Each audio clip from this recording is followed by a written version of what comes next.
ఇక్కడ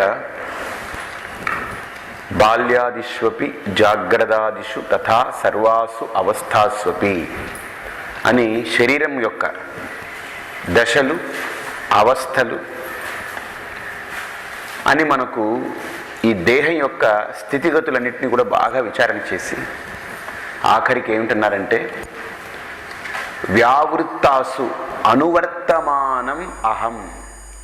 ఇవి మారుతున్నప్పటికీ కూడా దశలు మారుతున్నాయి, అవస్థలు మారుతున్నాయి. స్థూల సూక్ష్మ కారణ శరీరాలు అనేటువంటి శరీర త్రయాలని కూడా ఆ దశల అవస్థలకి తగ్గట్టుగా నేను వాటిని ఉపయోగించుకుంటున్నాను. అర్థమైందండి? ఇప్పుడు మా ఇంట్లో స్కూటర్ ఉంది, సైకిల్ ఉంది, కారు ఉంది, 3 ఉందనుకోండి. వేరే చాలా దూరం ఊరు వెళ్ళాలి, ఎండగా ఉంది, కారు తీసుకుని వెళ్తాను. ఊరిలోనే కొద్దిగా దూరం వెళ్ళాలి, ఊరు పొలిమేరలకు అవతలకి వెళ్ళాలి, స్కూటర్లో వెళతాను. పక్క వీధికి వెళ్ళి రావాలి, సైకిల్లో వెళతాను. అంటే నేను వీటిని వాడుకుంటున్నాను అని అంటే మూడింటిని ఊహించి దేని ఉపయోగం దేనికి ఎంతవరకు అని నిర్ధారించుకుని ఏది ఎలా ఉపయోగించుకుంటే నాకు పని అవుతుందో తెలుసుకుని ఆయా పరికరాలుగా దాన్ని వాడుకుంటున్నాను, సాధనాలుగా. అంటే ఇప్పుడు కారు నేను కాదు, స్కూటర్ నేను కాదు, సైకిల్ నేను కాదు, అందుకనే దేన్నంటే దాన్ని వాడుకుంటున్నాను. అలాగని ఇక్కడ కూడా జీవుడు స్థూల సూక్ష్మ శరీరాలు ఉన్నాయి, చూసారా అండి? కారణ శరీరాన్ని వదిలిపెడితే ఇంకా జీవత్వం లేదు. కారణ శరీరం అంటే ఈ శరీరాలన్నిటికీ కారణం అది అవిద్య, అవిద్యోపాధి. దాన్ని కారణ శరీరము అంటారు, గుర్తుపెట్టుకుని. కారణ శరీరం అంటే ఒక శరీరం ఉందని అనుకోకండి. కారణ శరీరం అంటే అవిద్యామయోయం పురుష. అవిద్యతో కప్పబడి ఉండడమే జీవుడు. ఆ జీవత్వానికి అవిద్య అయితే ఉపాధి అయ్యిందో అదే కారణ శరీరం. అవిద్యా ఉపాధి కారణ శరీరం. సూక్ష్మ శరీరం అంటే ఏమిటేమిటున్నాయి అందులో? మనస్సు, బుద్ధి, చిత్తము, అహంకారము, పంచ ప్రాణాలు. అర్థమైందండి? ఇవన్నీ కలిసి మనకు సూక్ష్మ శరీరం అనబడుతుంది. స్థూల శరీరం అంటే ఇదిగో ఈ కనిపించేటువంటి ఈ పదార్థం, ఈ పదార్థ జాతం, ఇదిగో ఈ మ్యాటర్, ఇది ఇంద్రియాలు, దశేంద్రియాలు, ఇవి స్థూల శరీరం. కాబట్టి ఇప్పుడు కారణ శరీరం అంటే జీవుడితో పాటు ఎప్పుడు ఉండేదే అది. ఇప్పుడు స్థూల సూక్ష్మ శరీరాల్ని నేను తగ్గట్టుగా వాడుకుంటున్నాను. ఎలా వాడుకున్నానంటే జాగ్రత్త అవస్థలోకి వచ్చేటప్పటికి స్థూల సూక్ష్మ శరీరాలతో పాటు ప్రయాణం చేస్తున్నాను. అర్థమైందా? జాగ్రత్త అవస్థ మేలుకున్నప్పుడు ఇప్పుడు స్థూలాన్ని వాడుకుంటున్నాను. ఇప్పుడు స్వప్న ప్రపంచానికి వెళ్ళని జాగ్రత్త అవస్థ నుంచి అప్పుడు ఏంటి?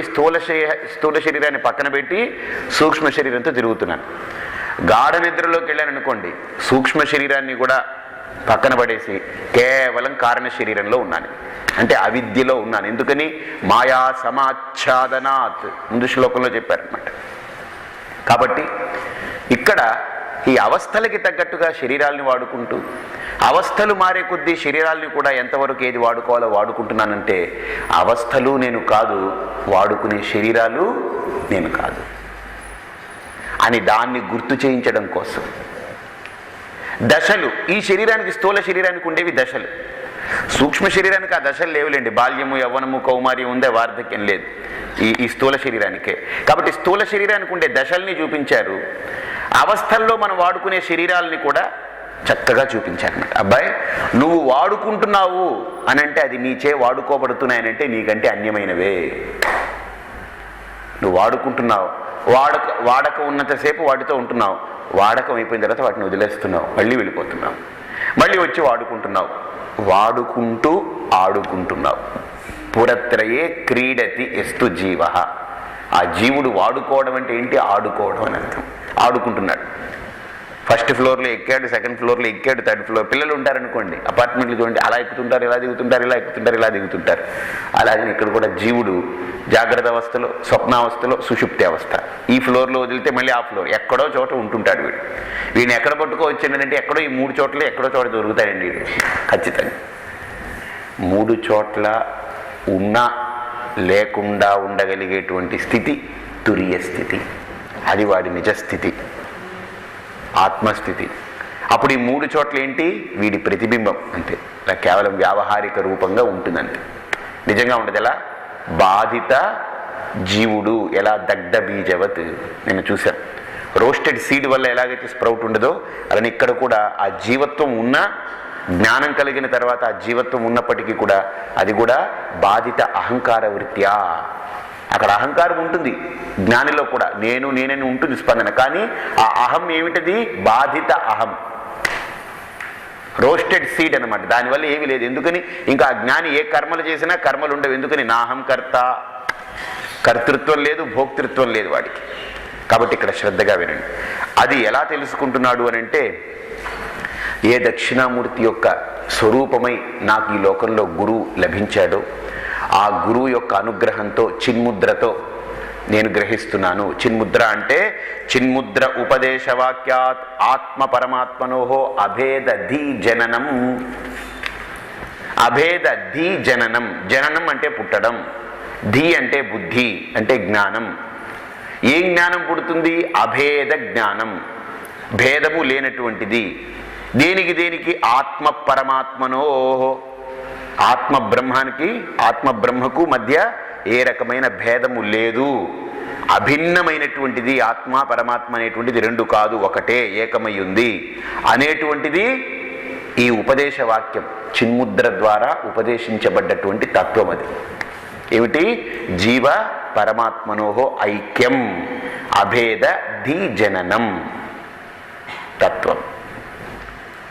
సరే, బాగుంది, నీ చాలా బాగుంది.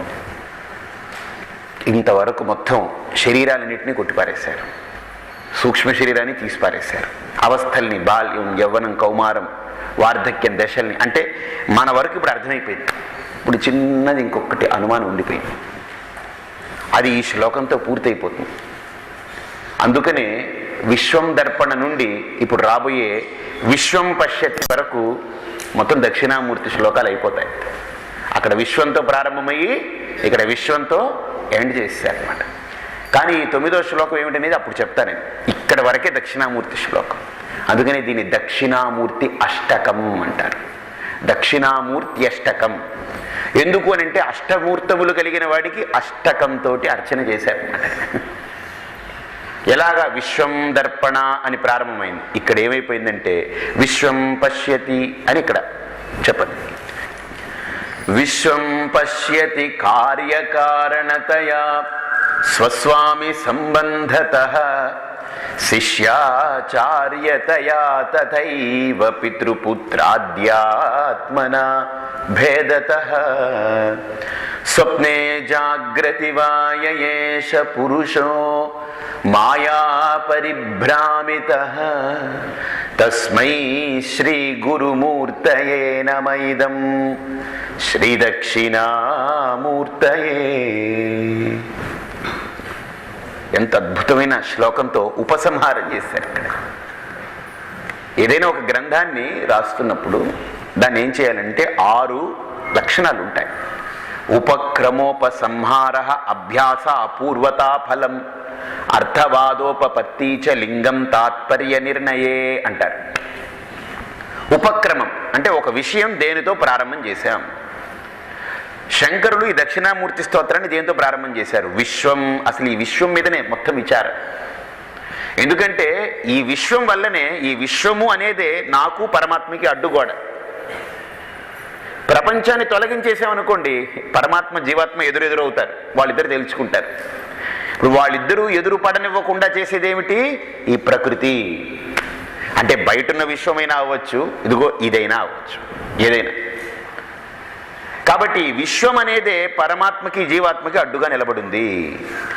దీన్ని కూల తోసేస్తే వీళ్ళిద్దరు ఎదురుపడతారు. మధ్యలో వాడిని తీసారనుకోండి, వీళ్ళిద్దరూ ఎదురుపడతారు అనమాట. ఇప్పుడు భార్యకి భర్తకి ఏదో గొడవ వచ్చింది, మధ్యవర్తి ఒకరు నిలబడ్డాడు. భార్య పుట్టింటికి వెళ్ళిపోయింది, భర్త ఇక్కడే ఉన్నాడు. ఇప్పుడు ఈ మీడియేటర్ ఏం చేస్తాడంటే ఆ భార్య మాటలు పట్టుకొచ్చి భర్తకు చెప్తుంటాడు, భర్త మాటలు పట్టుకొచ్చి భార్యకి చెప్తుంటారు. అయిపోయింది ఏదో అయిపోయింది. ఆఖరికి వీళ్ళిద్దరిని కలిపి కలిపి కలిపి కలిపి కలిపి కలిపి దగ్గరికి తీసుకొచ్చి ఇద్దరం ఇంకా సరే ఒక సిట్టింగ్లో కూర్చుందాము అనే నిర్ణయానికి వచ్చేదాకా వీడు మధ్యలో ఉంటూనే ఉంటాడు. సరే ఇద్దరం కూర్చుందాము అనుకున్నప్పుడు కూడా వీడు మధ్యలో ఉంటాడు. కానీ అక్కడ మధ్యలో ఉండడం మధ్యలో నిజంగా ఉన్నట్టు కాదు. ఎందుకని వాళ్ళిద్దరు ఎదురుపడ్డారు. ఇంక వీడి మధ్యవర్తిత్వం దగ్గరికి వచ్చేసింది పడిపోవడానికి. ఇప్పుడు ఇద్దరిని ఇంకా కలిపేశారు. ఇద్దరు పోన్లేండి, నేను కూడా ఏదో అలా తెలియకలా అన్నాను, పోన్లేవే ఏదో నాకు కూడా ఏదో అన్నాను, సరేలే ఏమిటి బాబు, సరే ఇంక మీ ఇద్దరం చేస్తాం అంటే ఏంటి అర్థం? చిత్తగించండి తమరు అని. అంటే వాడి యొక్క క్రియ ఎంతవరకు? అంతే. అలాగని ఇక్కడ కూడా శంకరులు ఏం చేశారంటే ఈ విశ్వం అనేది అడ్డుగా ఉంది. వాడు కనుక నా వల్ల నేను ఇంత కష్టపడి ఇన్ని రోజులుగా వీళ్ళ గురించి వాళ్ళ గురించి కాళ్ళు అరిగిపోయేలా తిరిగి ఇంత చేశాను, నన్ను వెళ్ళిపోమంటారా అని వాడు మధ్యలో నిలబడడానికి ప్రయత్నం చేశాడనుకోండి, మళ్ళీ ఏమైపోయింది అప్పుడు?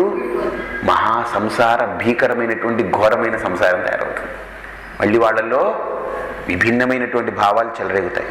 ఇప్పుడు అభిన్నమైన భావాలు కలిశారు అంటే ఏమిటి? అభిన్నత. విడిపోయారంటే ఏంటి? విభిన్నత. సంసారంలోనే అభిన్నత్వాన్ని కోరుకుంటున్నామే, ఇక మోక్షంలో భేదమే ఉందండి. ఇంకా మోక్షం కూడా అద్వైతమే మోక్షం. ఆ విభిన్నత్వం తొలగాలంటే వీడు తొలగాలి. అలాగనే అక్కడ పరమాత్మ, ఇక్కడ జీవాత్మ మధ్య అక్కడ ఎక్కడ ఎందుకు వచ్చింది? ఇదిగో మధ్యలో ఇది ఉండబట్టి. అందుకని ఈశావాస్యోపనిషత్తు కూడా మీరు చూస్తే చాలా తెలివిగా మంత్రం చెప్తుంది. మొట్టమొదటి శాంతి మంత్రం, పూర్ణమదః పూర్ణమిదం. అది పూర్ణం, ఇది పూర్ణం. ఏంటండి అది పూర్ణం, ఇది పూర్ణం? అది అంటే ఆ పరమాత్మ, ఇది అంటే జీవాత్మ, ఇద్దరు పూర్ణం. అది ఇదేని ఎందుకన్నారండి? రెండూ పూర్ణమైతే ఇదిగో మధ్యలో వీడున్నాడు కనుక, ఎవరు? ఈ విశ్వం ఉంది కనుక అది ఇది అనవలసి వస్తుంది. ఇప్పుడు నది ప్రవహిస్తుంది అనుకోండి, ఆ ఒడ్డు ఈ ఒడ్డు అన్నారంటే ఏంటి అర్థం? ఎందుకు ఆ ఒడ్డు ఈ ఒడ్డు అని వచ్చింది? నీళ్లే కదా ఉండేది. చెప్పండి, ఆ భూమి ఒకటే, ఇక్కడైనా భూమి, అక్కడైనా అదే భూమి. ఎందుకు ఆ ఒడ్డు ఈ ఒడ్డు అన్నారు? మధ్యలో నీరు వచ్చింది. నీరు ఎండిపోయింది అనుకోండి, మొత్తం శుష్కించిపోయింది అనుకోండి, ఏమైంది అక్కడ? చెప్పండి, ఒకటే. ఒడ్లు ఉండవు కదా. ఈ ఒడ్లుంటే వీడు ఒడ్డువాడే ఇది ఎప్పటికీ. ఒడ్లు అనేది ఆ ఒడ్డు అది ఎలా వచ్చింది? దేనివల్ల వచ్చింది? భూమిలో స్వతహాగా ఉందా? లేదు. నీళ్లు ప్రవహించడం వల్ల, నది ప్రవహించడం వల్ల ఇదిగో ఈ తటం ఆ తటం, ఈ ఒడ్డు ఆ ఒడ్డని. నిజంగా అక్కడ ఒడ్డు కల్పించబడిందా? నిజంగా ఉండే తయారైపోయిందా ఒడ్డు? అక్కడ అవ్వలేదు. నీళ్ల వల్ల ఒడ్డు అంటున్నాం. ఆ నీళ్లు కనుక ఆవిరైపోతే, శుష్కించిపోతే, శుష్కే నీరే కక్కాసార జ్ఞాతే తత్వే కస్సంసార. భజ గోవిందం భజ గోవిందం గోవిందం భజ ఉత్తమతే. అర్థమైందా? ఇప్పుడు శుష్కే నీరే, నీరు కనుక శుష్కించిపోతే కక్కాసార. అర్థమైందా? కాబట్టి ఇక్కడ మీరు బాగా ఆలోచించండి. చాలా లోతుగా ఒక్క మాట శంకరులు ఏంటంటే, ఆ విశ్వం అనేది అడ్డు. అది పూర్ణం, ఇది పూర్ణం అన్నప్పుడు అది ఇదేని ఎందుకు వాడాం? పూర్ణం అంటే ఒకటే అయి ఉండాలి. అది ఇదేని ఎందుకు వాడామంటే, ఈ ఒడ్డు ఆ ఒడ్డుని ఎందుకు వాడారు? నీళ్ల వల్ల. స్వతహాగా భూమిలో లేదు, అంతా భూమే. చూడండి, ఇప్పుడు దృష్టి పెట్టుకోండి, అంతా బ్రహ్మ చైతన్యమే. జీవుల్లోనూ పరమాత్మలో ఉండేది బ్రహ్మ చైతన్యమే, ఒక్కటే. కానీ ఒడ్డుని ఎందుకు వచ్చింది? ఈ ఒడ్డు ఆ ఒడ్డు, ఇదిగో నీళ్లు ప్రవహిస్తుంది. కానీ ప్రవహించినంత మాత్రాన అక్కడ ఒడ్డు ఏర్పడిపోయిందే? ఏర్పడలేదు. కల్పన మనస్సులో. ఎందుకు ఆ కల్పన? మాయా పరిభ్రామిత. మాయా అనేది. నీళ్లున్నాయి, భూమి ఉంది, అలాగనే ఒడ్డు ఉందా? అక్కడ లేదు, మనం పెట్టుకుంటున్నాం. అలాగని ఇక్కడ ఇది అది అని ఎందుకు అంటున్నాం అంటే, ఈ అది ఇది అనేటువంటి పరిచ్ఛిన్న వాక్యాలు ఎందుకు పూర్ణం అంటూ చెప్తున్నాం? అది పూర్ణం అంటున్నాం. పూర్ణం అనే దాంట్లో అది ఇది అని ఉండదు, అంతా ఒకటే ఉంటుంది. ఇది పూర్ణం అంటున్నారు, ఎంత తప్పుడు మాట. రెండు పూర్ణాలు ఉంటాయి ఎక్కడన్నా? చెప్పండి. పూర్ణం బూరెల్లో ఈ పూర్ణం ఆ పూర్ణం ఉంటుందేమో కానీ పూర్ణం అంటే లిమిట్లెస్, అనంతం అని అర్థం. పూర్ణం అంటే అంతటా నిండి నిబిడీకృతమైంది, పూర్ణమై ఉన్నది. దాంట్లో అది ఇది అనే శబ్దాలు ఎందుకు వచ్చాయి? ఇదిగో మధ్యలో ఇది వచ్చింది, విశ్వం. కాబట్టి ఇప్పుడు శంకరులు ఆ ఉపనిషద్ వాక్యం శాంతి మంత్రం పూర్ణమద అనే మంత్రానికి అద్భుతమైనటువంటి ధోరణితో వ్యాఖ్యానం సాగింది ఇదంతా. కాబట్టి మొట్టమొదటి శ్లోకం ఏమిటి? విశ్వం దర్పణ దృశ్యమాన నగరి అంటే ఈ విశ్వాన్ని పగలగొడితే ఇంకా అక్కడ అది ఇది అని రెండు ఉండదు, ఒకటే మిగులుతుంది. జ్ఞాతే తత్వే కస్సంసార. ఇక లేదు కదా. ఆ పగలగొట్టే ప్రయత్నంలోనే పగలగొట్టుకుంటూ వచ్చారు. అన్నిటినీ ఇక్కడ చూడండి, జ్ఞానము అనంటే తీసేస్తూ పోగలిగితే మిగిలిందే దాని పారిశేష న్యాయము అని అంటారు. Left over, what ever is left over, that is జ్ఞానం, దట్ ఈస్ ఆత్మ. ఎలాగా? మంచి ఉపమానం మీకు ఇచ్చాను. ఏంటనంటే, సీతమ్మ పెళ్ళైన కొత్తల్లో అంతఃపురంలో కూర్చుని, ఆ రాణులకి ఏంటంటే వాళ్ళు ఉంటారు కదా పరిచారకులు, వాళ్ళ పేరేమంటారు, గత్తెలు, ఏది చెలికత్తెలు. ఆవిడ మహారాణి సీతమ్మ, చెలికత్తె ఉంటుంది. ఆ చెలికత్తెకి ఎవరో రాముడు తెలియదు, ఎందుకంటే వాళ్ళ ఆడవాళ్ళు ఏం వెళ్ళడానికి లేదు కదా, తీసుకొచ్చారు. చూడ్డానికి నలుగురు ఒకేలా ఉన్నారు, ఆడుకుంటున్నారు అక్కడ. రామ లక్ష్మణ భరత శత్రుఘ్నులు అందరూ ఉద్యానవనంలా తిరుగుతున్నారు.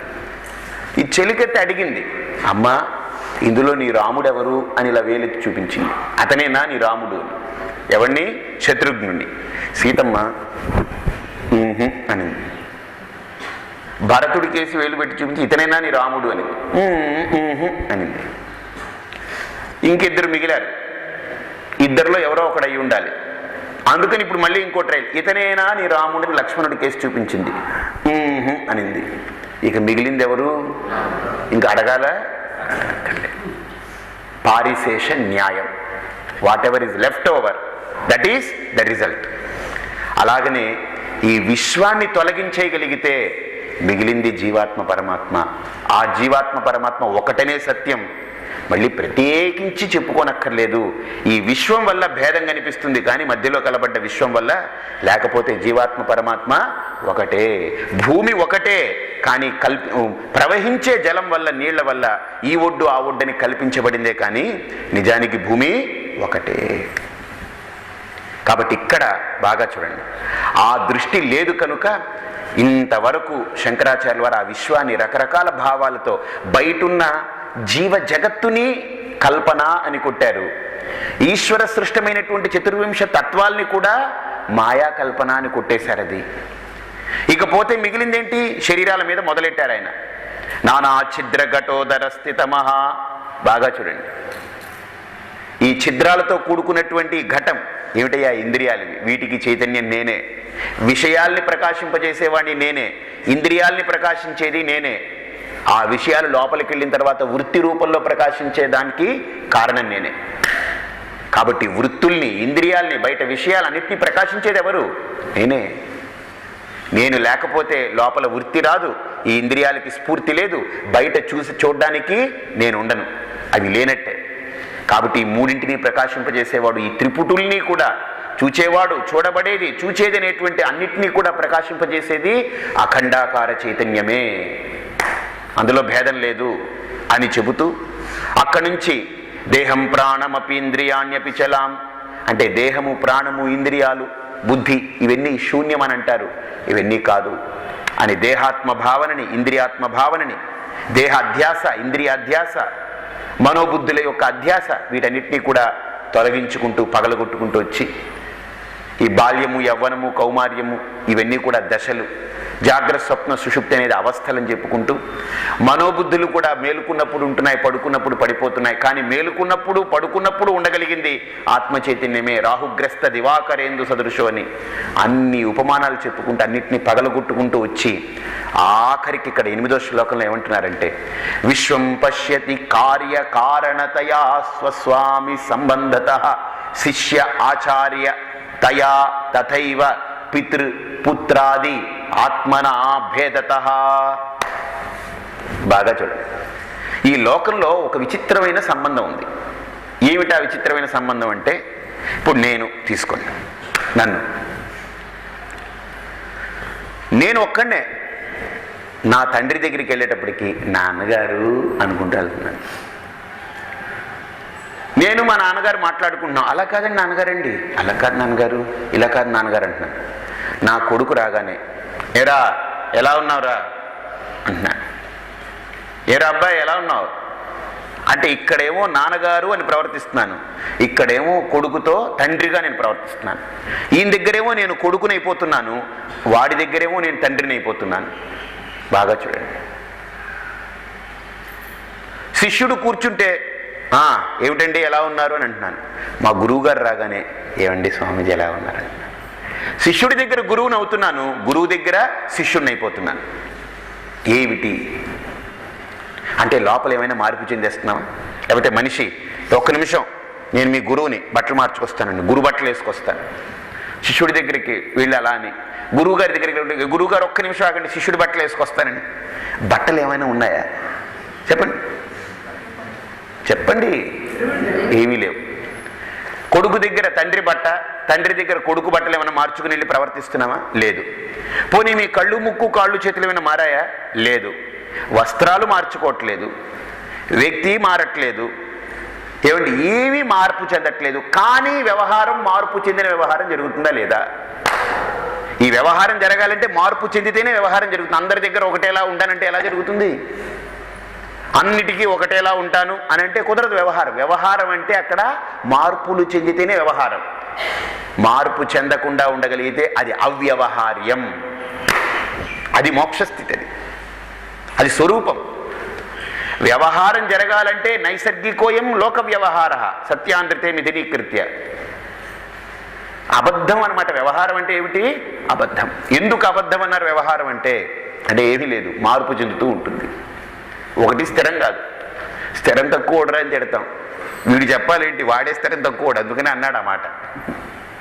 వాడు స్థిరంగా ఉంటే ఆ మాట అననే అనడు. వాడికి స్థిరం తక్కువ కనుకనే అనుభవం ఉంది కనుకనే వాడు మనల్ని అంటున్నాడు. ఓహో నువ్వు నన్ను స్థిరం తక్కువ అంటున్నావు, అనుభవం నీకు ఉందన్నమాట, అయితే నువ్వు గొప్ప స్థిరం తక్కువడు అనుకోవాలి.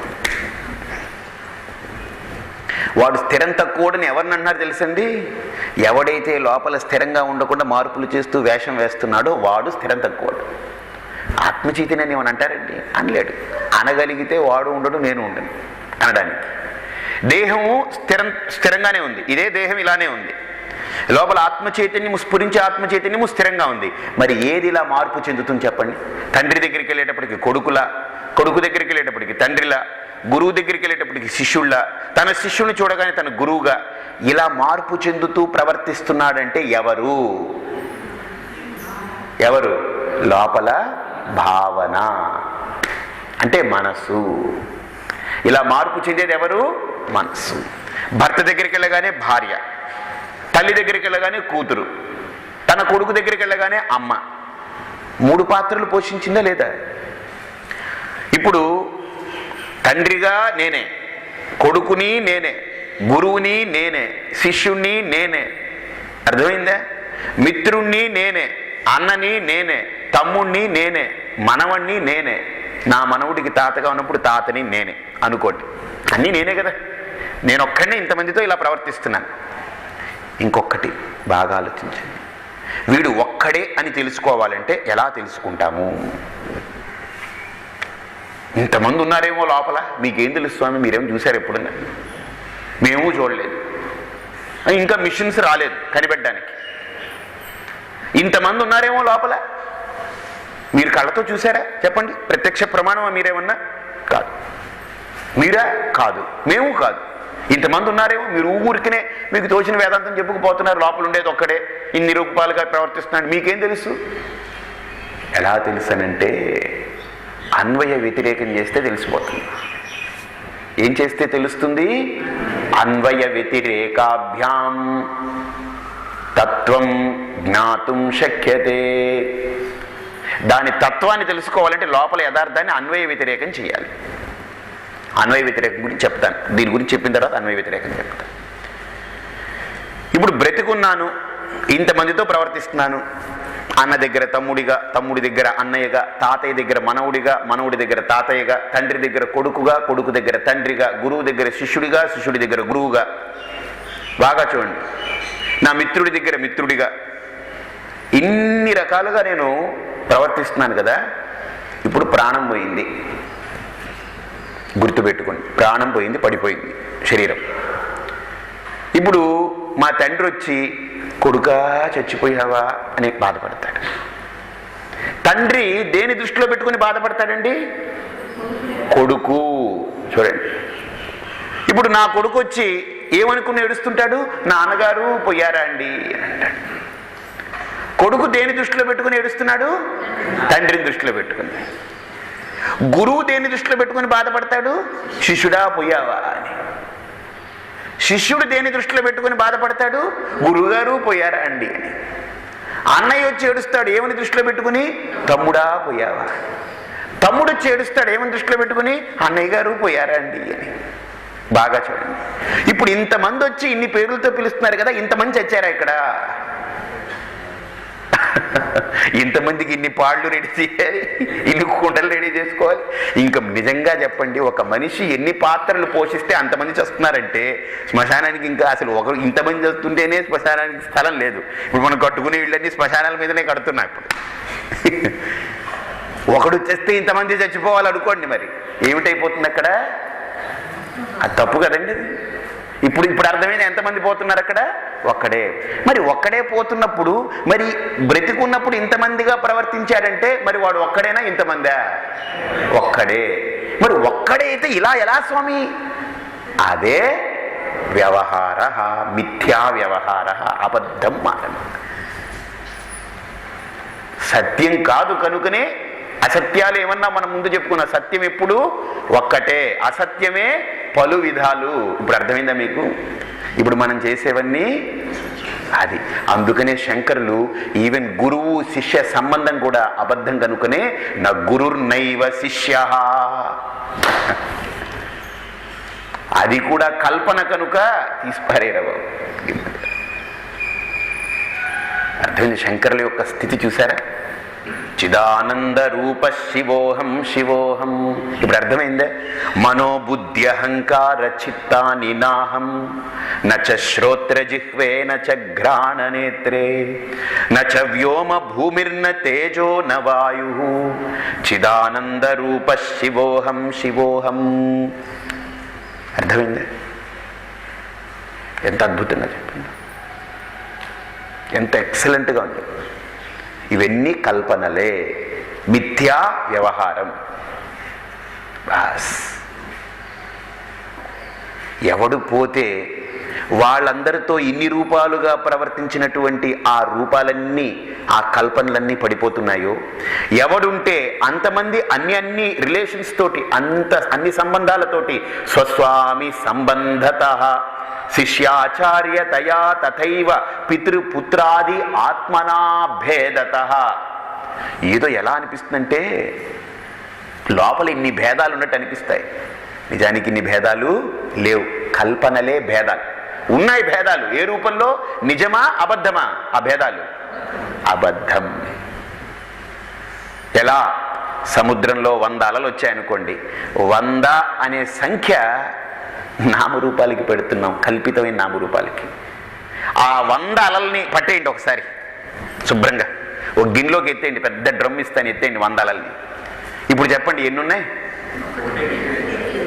ఒక్కటేనా? ఒక్కటే ఎందుకు అంటున్నారండి? ఒక్కటంటే ఎప్పుడు రెండోది ఉంటే ఒకటి చెప్పాలి. అందుకనే శంకరులు అద్వయము అని ఎందుకు వాడారంటే శాస్త్రమే వాడింది అద్వైతమని. ద్వైతము అంటే 2 ఉంటుంది, అర్థమైందండి? ఒకటి అని అనకండి అద్వైతాన్ని. ఎప్పుడు ఒకటి అన్నామంటే మళ్ళీ రెండోది ఉంటేనే ఒకటి వేయాలి అక్కడ, లేకపోతే రెండోది ఉంటుందేమో అనే అనుమానం వచ్చినా ఒకటి వేసుకోవాలి ముందుగా. ఒకటి అనకండి. అద్వైతము అని అంటే 2 కానిది, ఒకటి లేనిది, ఒకటి కూడా ఉండదు అక్కడ. ఉండేది ఒకటైతే దాన్ని ఒకటని ఎందుకు అనుకోవాలండి? 100 అలలు అన్నారు, అన్నిటినీ పట్టేశారు ఒక గిన్నెలోకి 100ని. ఇప్పుడు ఎన్ని ఉన్నాయి? నీరే ఉందండి. ఎన్ని అని లెక్క ఇవ్వకండి, ఎందుకని లెక్క అనేది ఇంకా అవసరం లేదు, లెక్క పక్క లేకుండా ఉంది. లెక్కించడానికి అది ఇంకా పనికిరాదు, ఏకమై ఉంది. అది ఉండేది అదే, స్వరూపమై ఉంది. అర్థమైందా? అలాగనే ఇక్కడ అద్వైతము అన్నప్పుడు గుర్తుపెట్టుకోండి, అద్వయ ఆత్మ. అర్థమైంది? ఏమర్థమైంది? ఆత్మస్వరూపం అద్వయమైనది అని అంటే అర్థం ఏంటంటే రెండవది లేదు, ఇంకా ఇక కల్పనలే లేవు. రెండవది లేనప్పుడు ఇంకొకటేనే మాటకి విలువ లేదు. ఇక్కడ కూడా విశ్వం పశ్యతి, ఆ విశ్వాన్ని చూస్తున్నప్పుడు మనకి ఏం జరుగుతుందంటే కార్యకారణతయా, theory of cause and effect. కార్యకారణతయా, కార్యము కారణము. కుండను చూసామనుకోండి, అబ్బా దీనికి ఏంటి ఎర్రమట్టి వాడావా నల్లమట్టి వాడావా? ఎర్రమట్టి వాడానండి. కార్యాన్ని చూడగానే ఏమంటున్నాం? ఉంగరం తయారు చేశారనుకోండి, ఉంగరాన్ని చూస్తున్నాం, ఏమండి ఇది కేడిఎమ్మా, ఎంత, ఎన్ని క్యారెట్లు ఇవి అంటే దేని క్యారెట్లు ఉంగరాన్ని అడుగుతున్నావా లేదా దేన్ని అడుగుతున్నాం? కారణాన్ని, బంగారాన్ని అడుగుతున్నాం. కార్యాన్ని చూడగానే మనస్సులో వెంటనే ఏం స్ఫురించేస్తుంది? కారణం. అలాగనే గమనించండి, ఈ జగత్తును చూడగానే మనకేం స్ఫురించాలి? కారణ రూపమైనటువంటి పరమాత్మ. పరమాత్మన కాదు, నేనే. ఎందుకు? ఇది కల్పన మాత్ర జగత్. ఎవరి కల్పన? లోపల మనోవికల్పం అనుకున్నాం కదా. మొత్తం ఇదంతా కూడా మనోవికల్పం.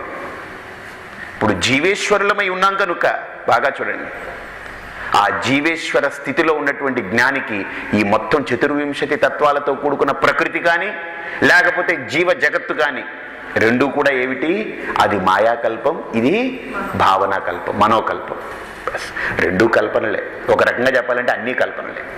అందుకనే శంకరులు ఆఖరికి ఒక మాట అంటారు, బ్రహ్మ సత్యం జగన్మిథ్యా జీవో బ్రహ్మైవ నాపరః. కాబట్టి ఇక్కడ 8వ శ్లోకంతో శంకరులు చాలా అద్భుతంగా, విశ్వము అంటే ఏంటి? వివిధ ప్రత్యయ గమ్యం విశ్వం. మళ్ళీ ముందుకు రండి, మొట్టమొదటి శ్లోకాన్ని దీన్ని కలుపుకుంటేనే అర్థమైపోతుంది. ఎందుకని? అది ఉపక్రమం, ఇది ఉపసంహారం. ఉపక్రమోపసంహార చెప్పుకున్నాం మనం. ఒక గ్రంథాన్ని పూర్తిగా రచించాలి అంటే వాడి దగ్గర సత్తా ఉండడానికి ఇదిగో ఈ 6 లక్షణాలు ఒక భాగం అన్నమాట. ఈ 6 గుణాలు కలిగి ఉండాలి రాయడానికి. 6 లక్షణాలు ఏంటి? ఉపక్రమము, ఉపసంహారము. ఉపక్రమము అంటే బిగినింగ్, ఉపసంహారము అని అంటే ఎండింగ్, వైండప్ చేయడం అనమాట. ఈ మధ్యలో ఏముంటుంది? అభ్యాసం చేయడం. అంటే చెప్పిన విషయాన్ని బాగా అర్థం చేయించడం కోసం అభ్యాసం, పునరుక్తి అనమాట. ఎందుకు? దుర్బోధకత్వాత్. కారణం ఏంటి? అర్థం కావట్లేదు కనుక. దాన్ని చెప్పిందే వివిధ కోణాల్లో చెప్పారు. నానాఛిద్ర ఘటోదర స్థితమః దేహం ప్రాణమపీంద్రియాణ్యపి చలాం రాహుగ్రస్త దివాకరేందు సదృశో బాల్యాదిష్వపి జాగ్రత్తాదిషు తథా చెప్పారు కదా. ఇవన్నీ ఒకటే విషయం, అభ్యాసం చేశారు. అపూర్వత అనంటే మనకు ఆశ్చర్యకరంగా మన బుద్ధిని ఒక్కసారి అబ్బురపరిచేలాగా అపూర్వత తెలియజెప్పడం. ఏమిటి తెలియజెప్పారు చెప్పండి? మన బుద్ధిని అబ్బురపరిచేలాగా. ఇక్కడ ఒక మాట చెప్పారు, ప్రాగుస్వాప్సమితి ప్రబోధ సమయే యఃప్రత్యభిజ్ఞాయతే. ఈ దక్షిణామూర్తి శ్లోకంలో మొత్తం అపూర్వత ఏంటంటే ప్రత్యభిజ్ఞ, చిన్ముద్ర. ఇవి 2 అపూర్వతలు అనమాట. అంటే అపూర్వతం అని అంటే ఇంక మిగతా ఏ శాస్త్ర ఈ కోణం ఇక్కడ ముట్టుకున్నారు. దిస్ హ్యాస్ బీన్ హైలైటెడ్ అనమాట. ఫలం. ఇప్పుడు సరే, దక్షిణామూర్తి స్తోత్రం విన్న తర్వాత ఏమిటి ఫలం వస్తుంది మనకు? 10వ శ్లోకంలో అర్థవాద ఉపపత్తి చ అంటే టెనబిలిటీ, అంటే శాస్త్రాన్ని తీసుకొచ్చి మన ముందు పెడుతున్నారు. ఏమిటి? ఎక్కడ పెట్టారు అది? శాస్త్రాన్ని తీసుకొచ్చి మన ముందు ఎక్కడ పెట్టారనంటే ఇక్కడ చూడండి, ఈ శ్లోకంలో మీకు యోవేదయత్యాశ్రితాన్ ఎక్కడ?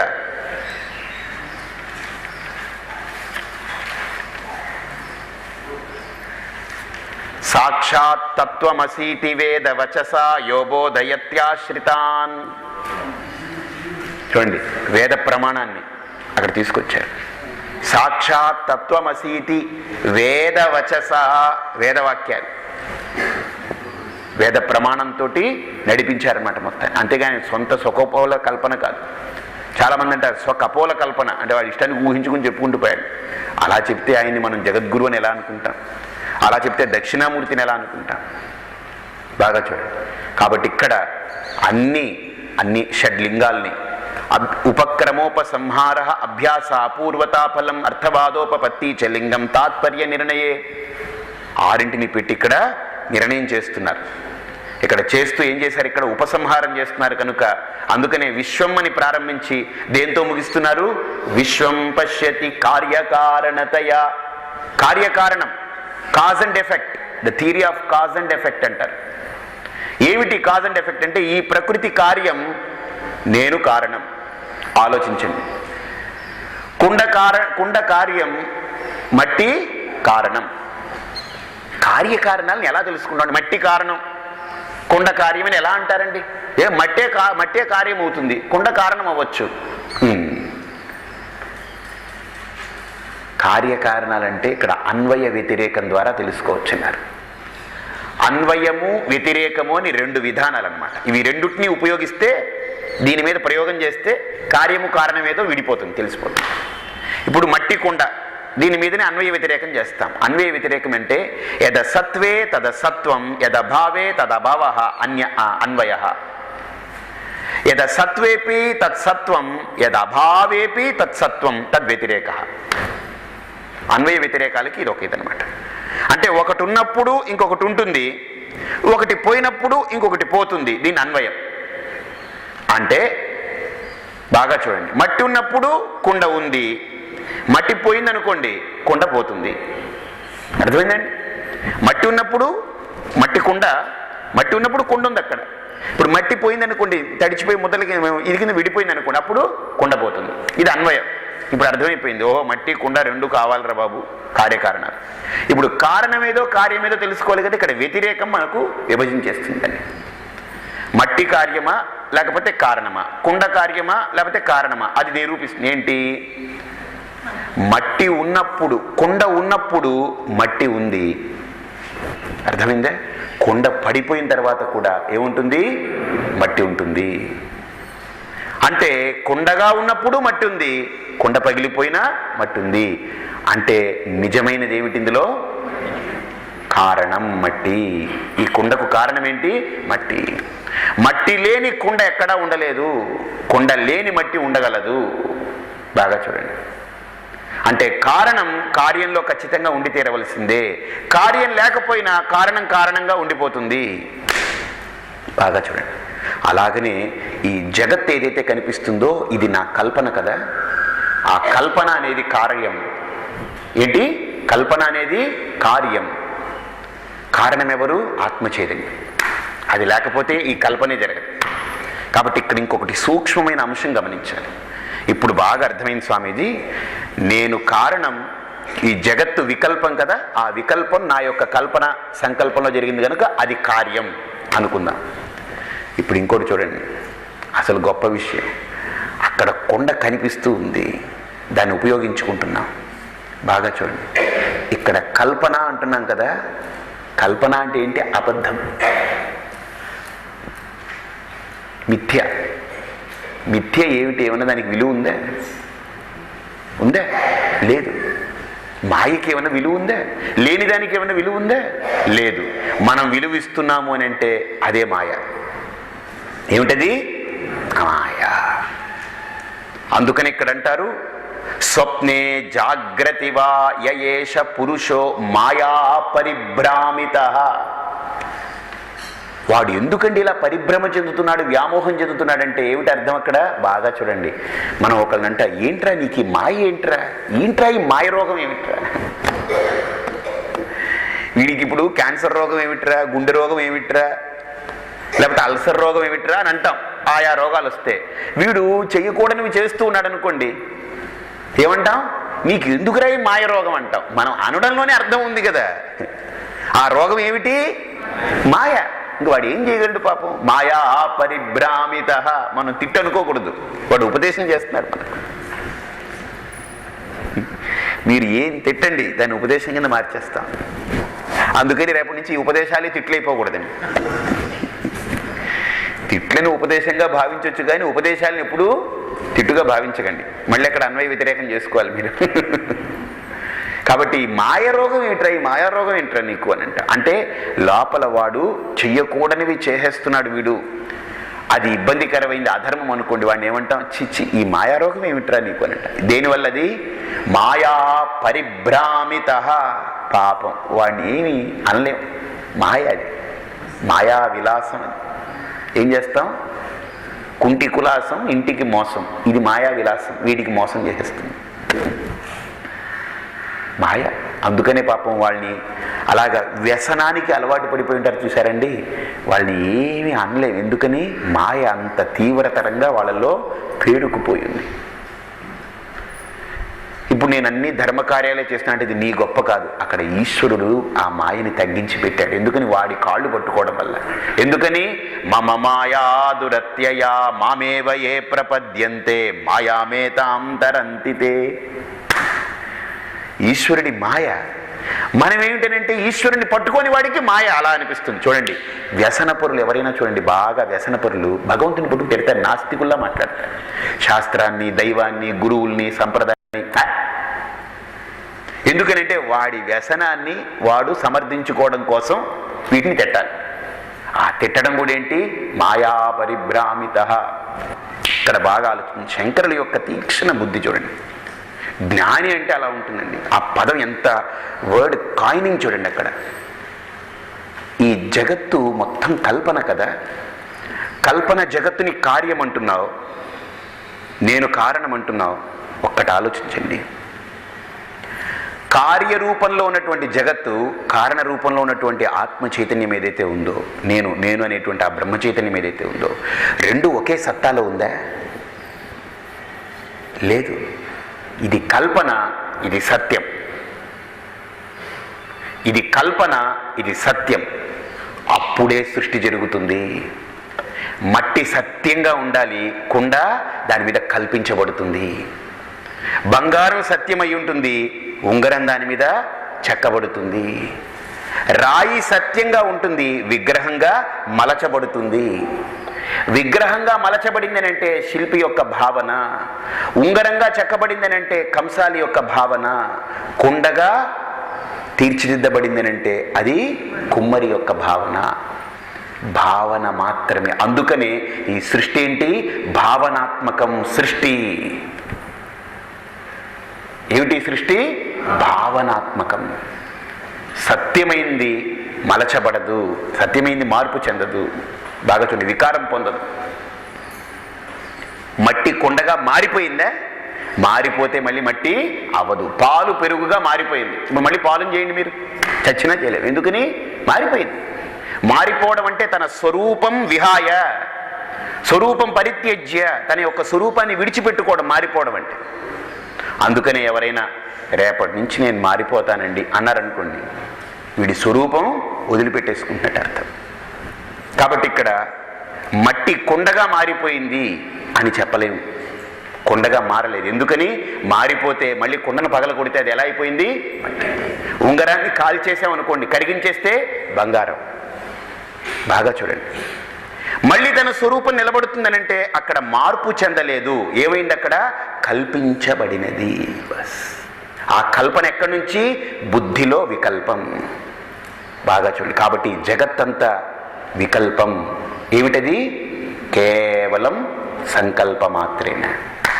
బస్. ఈ సృష్టి అంతా కూడా ఏమిటి? సంకల్పం. కాబట్టి సృష్టి మొత్తాన్ని తీసుకొచ్చి ఒక్క సంకల్పంలోకి తీసుకొచ్చి, ఆ సంకల్పం కూడా ఎలాంటిదయ్యా? మిథ్యా, కల్పించబడింది. అందుకనే తాత్కాలికం, ఉన్నట్టుగా ఉంటుంది. అందుకనే మాయను ఒకసారి వర్ణించమని అడిగితే వివేక చూడమనిలో శంకర్లు అంటారు, సన్నాప్య సన్నాప్యుభయాత్మికానో భిన్నాప్య భిన్నాప్యుభయాత్మికానో సాంగాప్య నంగాప్యుభయాత్మికానో మహాద్భుత నిర్వచనీయ రూప. మాయని ఏం వర్ణిస్తాం మనం? మాయని ఏం వర్ణిస్తాం మనం? బాగా చూడండి, మాయని వర్ణించలేము మనం. అందుకనే శంకర్లు అన్నారు, ఈ సృష్టి ఉంది అంటున్నావా? లేదండి, ఎందుకంటే కల్పన మాత్రం. సరే లేదని వెళ్ళి గుద్దుకో, అక్కడికి వెళ్ళి, అక్కడ లేదు గోడ, వెళ్ళి గుద్దుకో, తగులుతుందండి. ఒక పక్క కల్పన అంటున్నాం, ఒక పక్క ఉందంటున్నాం. అదే నిర్వచనం చేయలేకపోతున్నాం కనుకని దాన్ని మాయ అన్నారు. శరీరం ఉందంటున్నావా? ఇదండి లేదండి, ఎందుకంటే రేపు ఉండదు, ఇలాగా మారిపోతుంది క్షణక్షణం. లేదు, పోనీ లేదు కదా వదిలేసి, అబ్బాయి వదలడానికి ఎలాగండి, ఇదిగో శరీరం ఉంది. ఒరే ఉందన్నా చెప్పు, లేదన్నా చెప్పు, రెండు ఎందుకు చెప్తున్నా అంటే I am in flux. That is the crux of maya. అర్థమైందా? ఏదో తేల్చుకోలేకుండా ఉండగలగడమే మాయ. ఎప్పుడైనా చూడండి, మనం కూడా బయట వ్యవహారంలో ఎవడైనా ఇది కావాలో అది కావాలో తేల్చుకోలేకపోతున్నాను అనుకోండి, ఏట్రా నీ మాయ ఏంట్రా బాబు, ఇది త్వరగా తేల్చుకోరా, ఏమోరా ఏం తేల్చుకోలేని పరిస్థితిలో ఉన్నానరా అంటే సందిగ్ధం. కాబట్టి మాయకు సందిగ్ధ స్థితి వస్తుంది, చైతన్యం దగ్గర నిస్సందేహ స్థితి, అసందిగ్ధం. అందుకనే కృష్ణుడికి కూడా అర్జునుడు భగవద్గీతలో ఒక మాట చెప్తాడు, స్థితోస్మి గత సందేహ కరిష్యే వచనం తవ. స్థితః అస్మి, ఇప్పుడు ఈ ఏమీ తేల్చుకొని యుద్ధం చెయ్యాలా వద్దా, యుద్ధం చేస్తే నేను పాపం చేసిన వాడిని అవుతాను, యుద్ధం చేయకపోతే వాళ్ళ అధర్మాన్ని వదిలిన వాడిని అవుతాను, ఏమీ తేల్చుకోలేని పరిస్థితిలో ఉన్నాను కృష్ణ అని బాధపడ్డప్పుడు భగవద్గీతను బోధిస్తాడు ఆయన. ఆ గీత విన్న తర్వాత, తత్వజ్ఞానాన్ని బోధించిన తర్వాత, తత్వనిష్ఠుడైనప్పుడు అప్పుడు వెంటనే ఇవన్నీ కూడా కల్పనలని తెలుస్తుంది. భీష్ముడు, ద్రోణుడు, దుర్యోధనుడు, ధర్మరాజు, భీముడు, అంతా కల్పనలని తెలుస్తుంది. అప్పుడు వాడు శుద్ధ చైతన్యమై ఉంటాడు. ఎలాగా? సూర్యుడి వలె ప్రకాశం చేస్తుంటాడు అంతే. నిమిత్త మాత్రంగా సూర్యుడు అందరికీ ప్రకాశాన్ని ఇస్తాడు. అయితే లోకులు చేసే కర్మలేవి సూర్యుడికి అంటవు. సూర్యుడి ప్రకాశం వల్లనే మొత్తం లోకంలో పనులు జరుగుతున్నాయి. కానీ లోకంలో జరిగే పనులన్నీ సూర్యుడికి అంటగట్టం కదా. అలాగనే అర్జునుడు కూడా తను నిత్య ప్రకాశమైనటువంటి ఆత్మ చైతన్యంగా భాషిస్తున్నటువంటి స్వరూపమై ఉంటాడు. అక్కడ ఏ కర్మలు చేసినా ఏమి చెయ్యకపోయినా అవే వాడిని అంటవు కనుక అప్పుడు అంటాడు ఆ మాట ఏంటి, స్థితోస్మి గత సందేహ. అయ్యా కృష్ణ, ఇంతవరకు దేహ తాదాత్మ్యం, ఇంద్రియ తాదాత్మ్యం, భ్రాంతిజ తాదాత్మ్యంతో వీళ్ళందరూ చచ్చిపోతాయేమో, నా వాళ్ళేమో, నాది శరీరమేమో అనుకుంటూ భ్రమపడ్డాను. ఇప్పుడు ఇవన్నీ తొలగిపోయి, ఇవన్నీ కల్పన, ఇవన్నీ మాయా కల్పన. కాబట్టి ఇప్పుడు నేను చేయవలసింది ఏదో చేసేస్తాను. ఎందుకని? అది చేసినా నన్నేమంటదు. ఎందుకని? నిత్య శుద్ధ బుద్ధ ముక్త స్వరూపమై ఉన్నాను నేను. బాగా చూడండి, స్థితోస్మి గత సందేహ కరిష్యే వచనం తవా. నీ వచనాన్ని నేను పూర్తి చేస్తాను. ముందేమన్నాడు? నా కాంక్షే విజయం కృష్ణ నచరాజ్యం సుఖానిచ కిన్నో రాజ్యేన గోవింద కిం భోగైర్ జీవితేనవా. నాకు ఈ యుద్ధం వద్దు, పో అవతలికి పో అన్నాడు. ఇప్పుడు ఏమన్నాడు? చేస్తాను అంటున్నాడు. అర్జునుడికి తన స్వస్వరూప తత్వాన్ని ఎరుకపరచడం, తన స్వధర్మాన్ని పాలింపచేయడం, స్వధర్మానుష్ఠానం. రెండిటికి చెడ్డ రేవడిలా తిరుగుతున్నారంటారు చూసారండి. రెండిటికి చెడ్డ రేవడి అంటే అర్థం ఏంటనంటే, బాగా చూడండి, మనం ఈశ్వరుణ్ణైనా పట్టుకోవాలి, లేదా వాడిని వదిలేస్తే ఏం పట్టుకుంటుంది? మనమే పట్టుకోకలేదు, అదే పట్టుకుంటుంది మనల్ని. అది రెడీగా ఉంది, వాడిని వదిలేనే పట్టుకుంటానండి. ఇప్పుడు ఇంట్లో యజమాని, మనం తలుపు కొట్టి వెళ్ళామనుకోండి, ఆ యజమాని దగ్గర ఉన్నంతసేపు ఆ కుక్క అంటూ ఉంటుంది. యజమాని లేకుండా మన ఇంట్లో అడుగెట్టామనుకోండి, అది పట్టుకుంటుంది. కాబట్టి కృష్ణుడు అంటున్నాడు, మమ మాయా దురత్యయా మామేవ ఏ ప్రపద్యంతే మాయామే తాం తరంతితే. అది నిన్నేం చేయదు, నీ జోలికి రాదు. నన్ను వదిలేసావా, చీల్చి చెండాడుతుంది. ఇప్పుడు ఈ వ్యసనాలతో పడి కొట్టుకుపోతున్నారు చూసారండి. వ్యసనాలు సత్యం అనుకున్నారు. వాళ్ళు మాట్లాడే మాటలంతా శాస్త్రం వల్ల కాడు, శాస్త్రం, ఈ గురువులు, ఈ సంప్రదాయాలు, గుళ్ళు, గోపురాలు, ఆశ్రమాలు, మఠాలు, ఇన్ని బుద్ధి లేనోళ్ళు చేసే పను. నీకెందుకు అని ఇంట్లో వాళ్ళు వ్యసనంలో మునిగిపోయి ఉండడం కాకుండా మాయలో పక్క వాళ్ళని కూడా ఆ మాయలో కూరుకోబెట్టేలా ప్రవర్తింపజేస్తుంటారు. ఎందుకని? మమ మాయా దురత్యయా. వాడు నన్ను వదిలేశాడు కనుక అర్జున, అది శుభ్రంగా అని పట్టుకుంది, ఏస్తుంది, మేస్తుంది. వాడు అనుకుంటున్నాడండి నేను శుభ్రంగా తాగుతున్నాను, తింటున్నానండి. గుర్తుపెట్టుకోండి, అది వాడిని హరిస్తుంది, అర్థం కావట్లేదు వాడికి.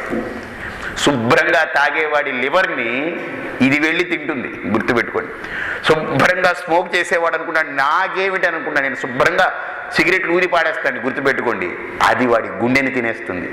వీడు అనుకున్నా నేను అవన్నీ అనుభవిస్తున్నానని, గుర్తుపెట్టుకోండి. కాదు, ఆ పదార్థాలు, ఆ రూపాలు లోపలికి వెళ్ళి మనల్ని అనుభవించడానికి లోపలికి వెళుతున్నాయి. ఆఖరికి ఒకరోజు వినశ్యతి.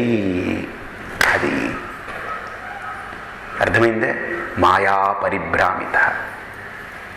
బాగా చూడండి, స్వప్న, జాగ్రత్త, సుషుప్తి అవస్థలన్నిటికీ కూడా విలక్షణమైనటువంటి ఆత్మ చైతన్యంగా ప్రకాశిస్తుంటారు. కాబట్టి ఇక్కడ కూడా శంకర్లు అదే అంటారు, ఆ ఆత్మ చైతన్యమే ప్రకాశించేవాడికి మాయ లేదు, ఆ కల్పన లేదు. ఎప్పుడైతే ఈ సృష్టి కల్పన అన్నామో, బాగా చూడండి, ఈ సృష్టిని కల్పన అన్నాం. బాగా ఆలోచించండి, సృష్టిని కల్పన అన్నా. కల్పనాత్మకమైనటువంటి సృష్టికి అధిష్టానం ఏమిటి? సత్యమైన చైతన్యం. కాబట్టి ఇది కారణత్వాన్ని ఎలా ఆపాదిస్తామండి దాని మీద? అది కల్పన, లేనిది. ఇదేమో ఉండేది, ఎలా ఆపాదిస్తాం? కాబట్టి అది కార్యమే కాదు. ఎప్పుడైతే దానికి కార్యమనే పేరే పోయిందో దీనికి కారణత్వం దేనికి కారణం అవ్వాలి? దేనికి లేదు. ఇప్పుడు ఒక కొడుకున్నాడు అనుకోండి, తండ్రి అంటాడు నా కొడుకు అంటాడు, వీడు తండ్రి అంటాడు.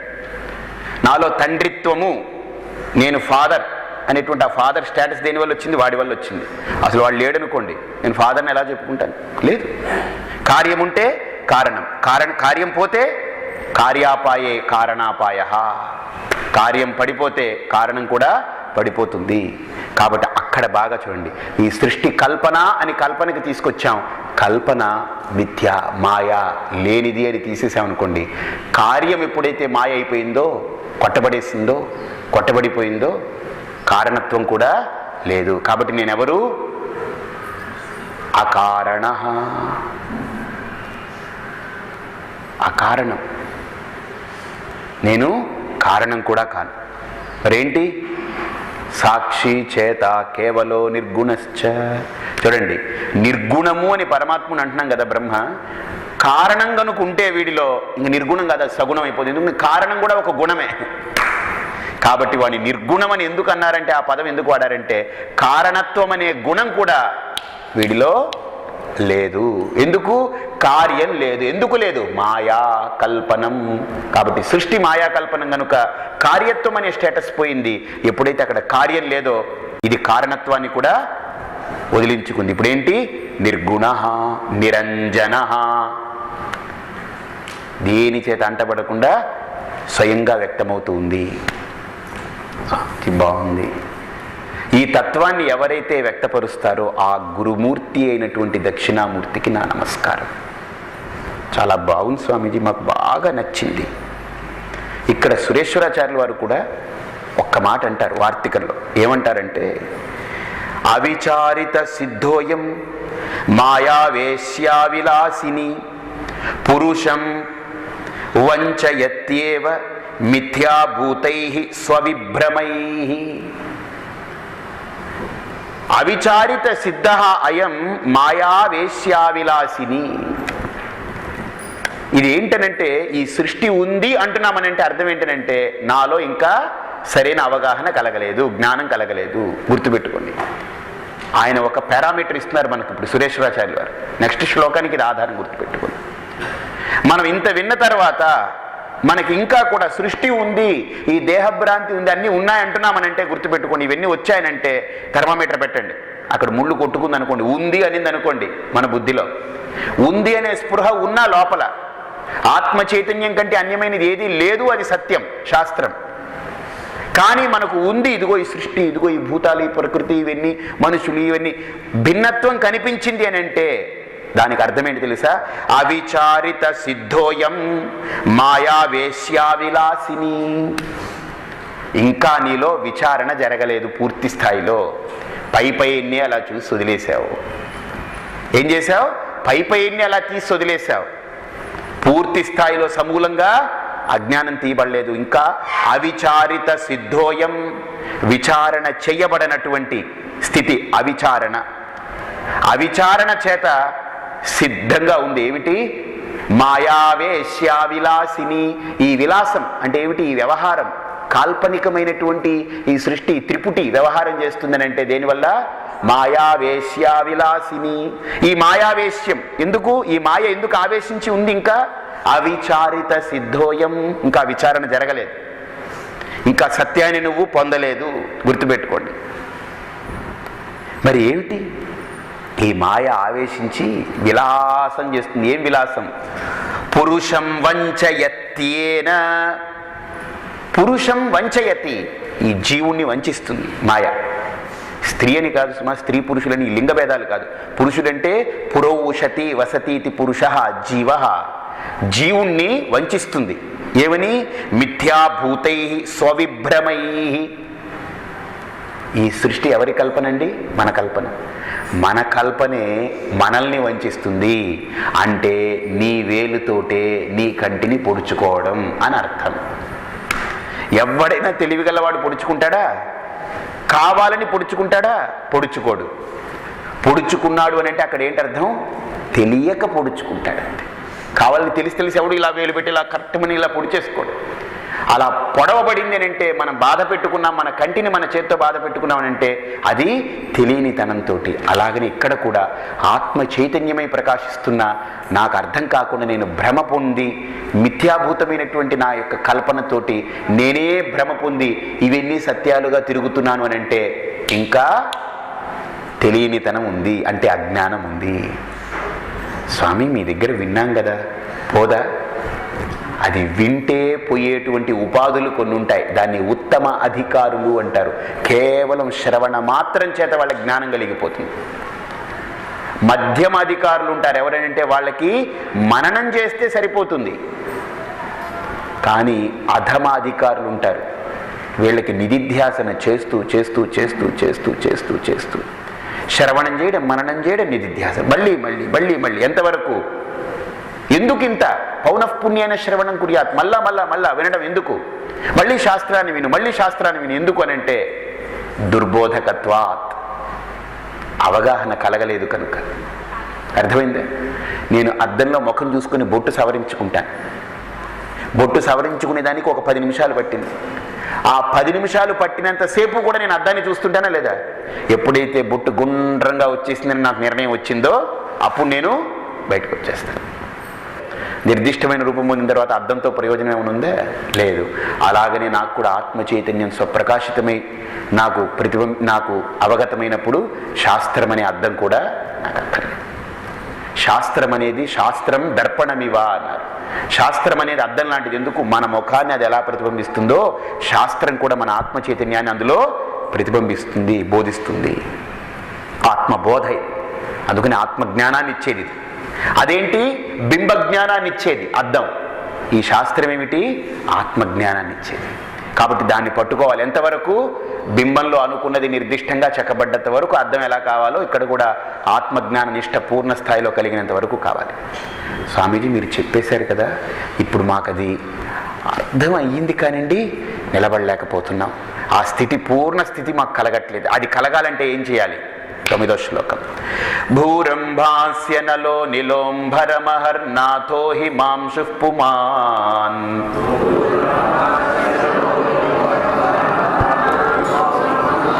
ఇత్యాభాతి చరాచరాత్మకమిదం యస్యైవ మూర్త్యష్టకం.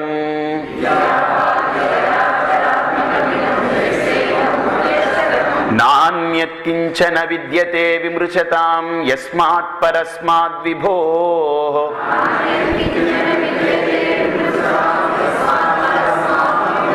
తస్మై శ్రీ గురుమూర్తయే నమ ఇదం శ్రీ దక్షిణామూర్తయే.